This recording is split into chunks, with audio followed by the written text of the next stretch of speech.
Ali in Chicago, Illinois. Ali, you there? Hey, how you guys doing? Am I saying that right? Ali, Ali? It's actually Ali, but it's Ali, okay, don't worry. thank you. Well, welcome. What can we do for you? Yeah, I wanted to talk about something that was actually mentioned on a previous show of yours, and in regards to how moderates cover for fanatics, and just kind of give you back information of what I'm talking about. When I was watching this show, Jeff, you said on episode 634 that beliefs have implications, and that was like the 10-minute, 40-second mark. And then, sorry, Matt. Yeah, but we're not going to know those things. But had stated at 1634 that I don't consider them, the moderate believers, to be anything great harm, with the exception of the fact that they provide cover for those who do harm by using the same labels, the same holy books, and the same and all such a thing. So, what I wanted to ask you, I'm sorry, am I interrupting? My fault. No, please go on. no, yeah, We're listening. I'm agreeing with the sentiments. Keep going. Yeah, what I wanted to ask you actually was, and I understand this is sort of the motivation to also kind of going against moderate believers, wouldn't it be better to actually support the moderate believers against the extremists? Because this sort of argument can be equally applied to non-religious views. For instance, if you don't mind giving some examples, the fact that even though evolution is true, the fact that it's true has also made it the fact that people have misinterpreted it, and, social Darwinists use it for ill means. For instance, Hitler using Nietzsche's writings as some sort of justification for some of his ideas.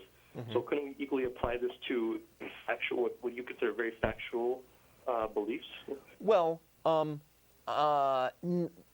not going to argue that people holding factual beliefs are at fault for people misusing factual beliefs, because we've got to, we need to be holding on to factual beliefs.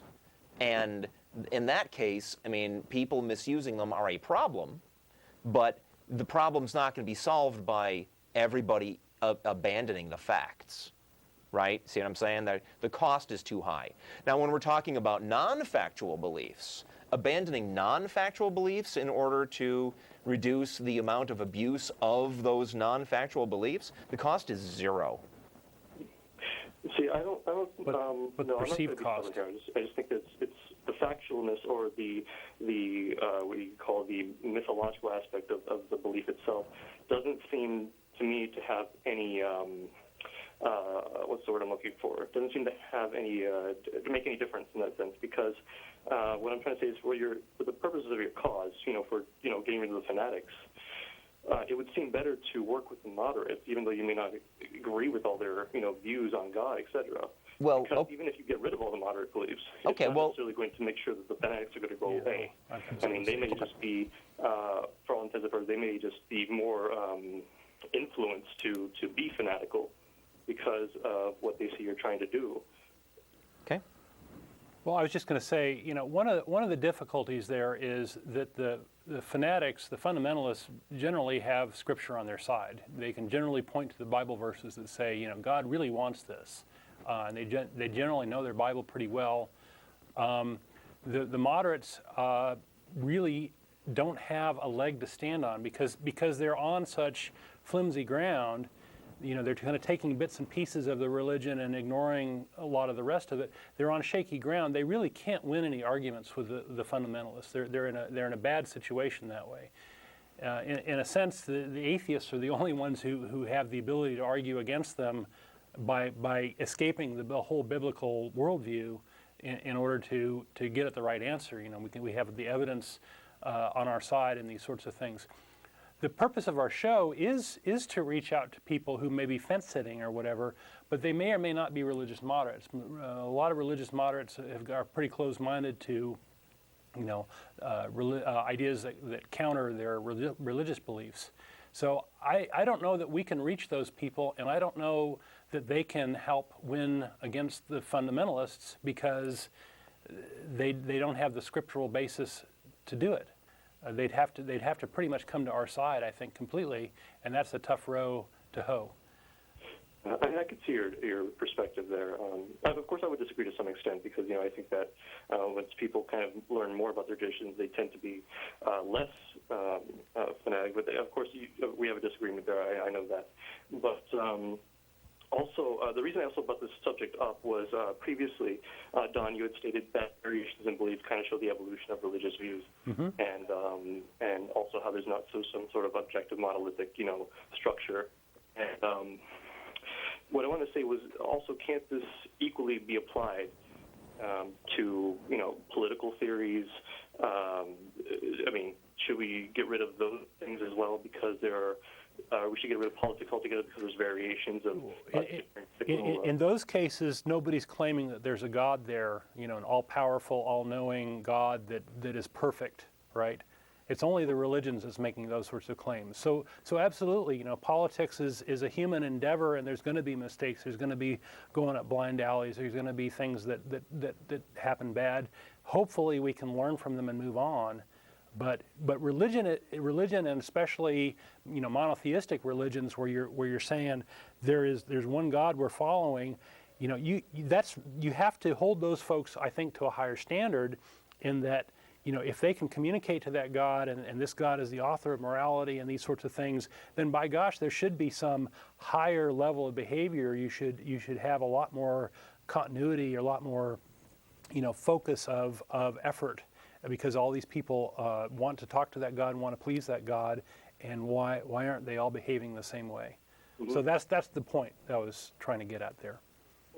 Okay. Well, yeah, I just wanted to call in and ask those questions and just kind of have a small discussion. I don't have much time, but it's okay if I call you guys maybe next week? You can call in every single week as long as you got a good question and something interesting to talk about. Okay, so by all means. Your civility. Thank you so much. All right, Ali. Take care. Thank you. Bye-bye. Good luck to you. And I wanted.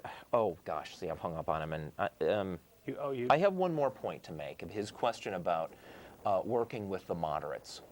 Yeah, and I'm sure you went away in there too. I think he brought up the example of Darwinism and the misuse of Darwinism. Let's say he meant social Darwinism, right?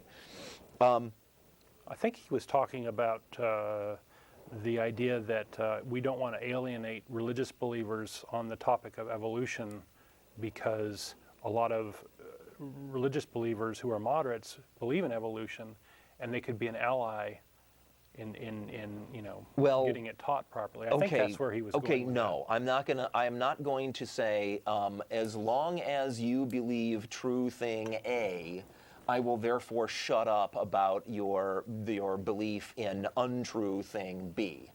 That's not how it works, if that's what he meant. Yeah, most atheists don't buy into that idea. A lot of scientists do. They think, well, maybe we should make some incremental progress here where we're teaching science. Yeah, people that argue that.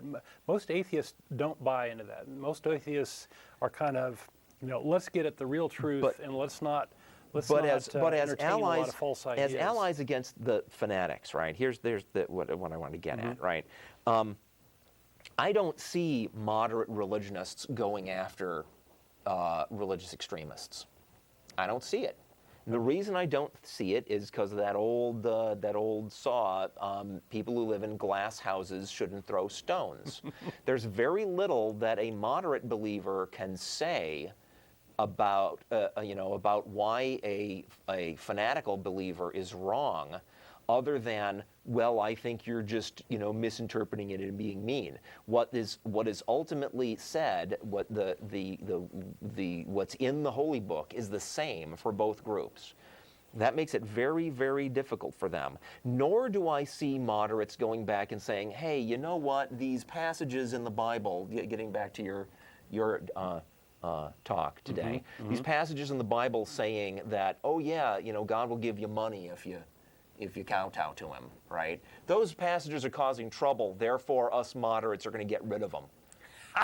I don't see that happening. I don't see that happening. I see basically no evidence. Now, there are extreme cases, like I happen to know in the little bit of research I did to prepare myself for your talk today, I also found a list of major evangelists who oppose the whole prosperity gospel thing. There are some, right?